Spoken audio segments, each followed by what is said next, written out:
प्रकाट्य दिवस के अवसर पर मुझे सारण की धरती पर आने का सौभाग्य प्राप्त हुआ है। और आप सब जानते हैं इस समय देश के अंदर लोकसभा चुनाव के 4 चरण संपन्न हो चुके हैं,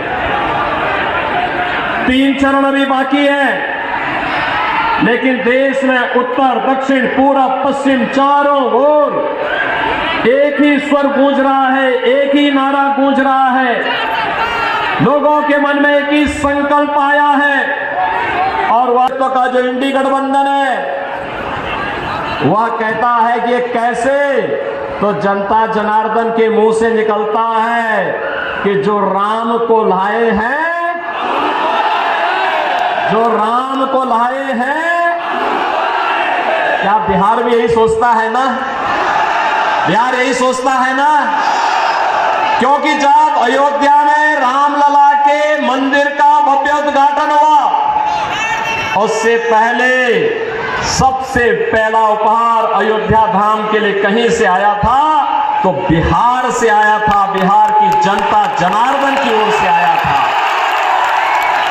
क्योंकि उत्सव का माहौल ऐसे ही जनकपुर में भी था, जैसे उत्तर प्रदेश में था ऐसे बिहार में था। बिहार में तो और भी उत्सव था क्योंकि मां जानकी का मायका जो बिहार में है। लेकिन बहनों और भाइयों, अयोध्या के महात्म को और भारत के महात्म को केवल वही समझ सकता है जिसके मन में राम की भक्ति होती। यह भारत के पहले राष्ट्रपति डॉक्टर राजेंद्र प्रसाद जी की पावन जन्मभूमि है। और ये बिहार देश की आजादी के बाद देश के सबसे बड़े राजनीतिक आंदोलन जिसने लोकतंत्र को बचाया था, सदैव जयप्रकाश जी की भी पावन धरा है। लेकिन अपनी बुद्धि से, अपनी बुद्धिमत्ता से देश को दिशा देने की सामर्थ्य रखता है। वह बिहार पहचान के लिए तरस रहा था। इन लोगों ने माफिया और अपराधियों को पनपा करके क्या स्थिति बिहार की कर दी थी। और बहनों और भाइयों, आज आप देख रहे होंगे यूपी में, यानी केंद्र में भी बीजेपी और यूपी में भी बीजेपी की सरकार आई। अयोध्या में रामलला का भी विराजमान हो गया।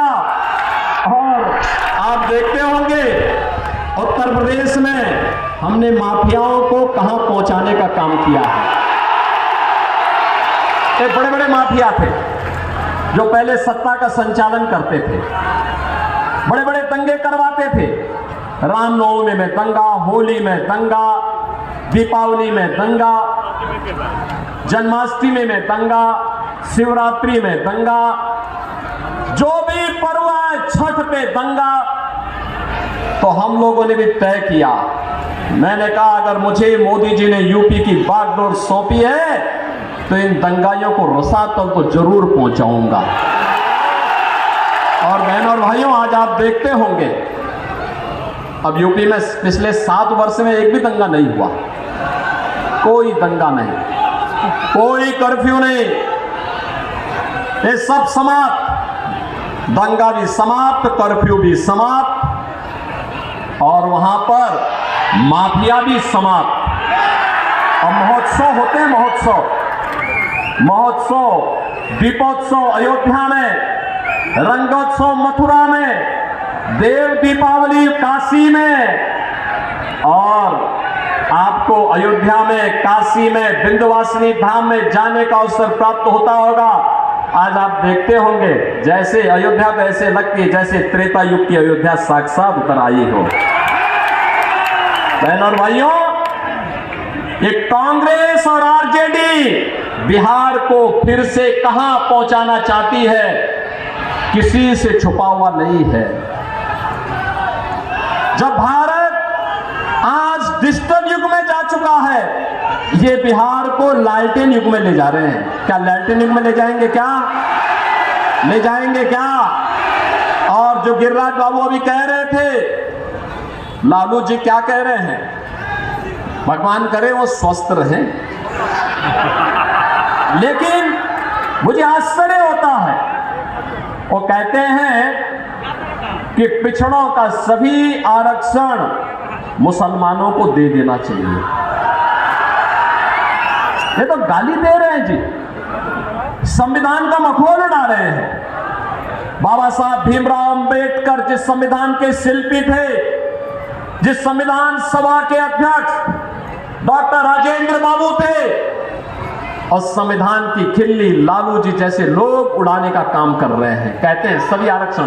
बाबा साहब भीमराव अंबेडकर ने कहा था भारत की संविधान सभा में कि धर्म के आधार पर कभी आरक्षण नहीं हो सकता, क्योंकि धर्म के आधार पर देश का विभाजन हुआ था।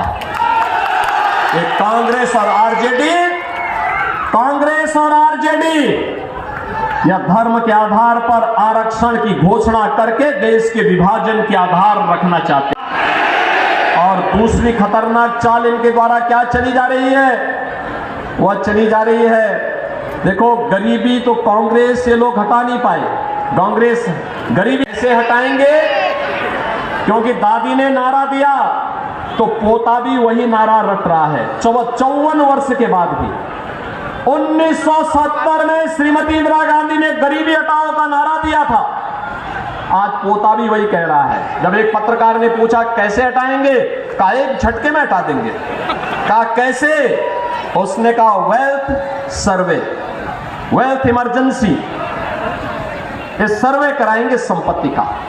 आपके बाप दादाओं की जो कमाई होगी, आपके पिताजी ने, आपके बाबा ने कोई जमीन का टुकड़ा खरीदा होगा, 1 बीघा 2 बीघा 4 बीघा कोई जमीन ली होगी, कोई आपको पुश्तैनी जमीन मिली होगी, उसमें कांग्रेस और आरजेडी के गुंडे आएंगे, कहेंगे कि भाई अब तो इनकी सरकार आ गई है, इसमें से 50% आधी प्रॉपर्टी अब ये सरकार की हो गई है, अब इसमें कांग्रेस के लोग कब्जा करेंगे।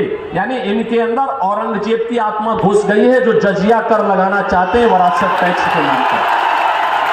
क्या ये जजिया कर स्वीकार करेंगे? क्या स्वतंत्र भारत में औरंगजेब की आत्मा वालों को आप जीवित करने देंगे?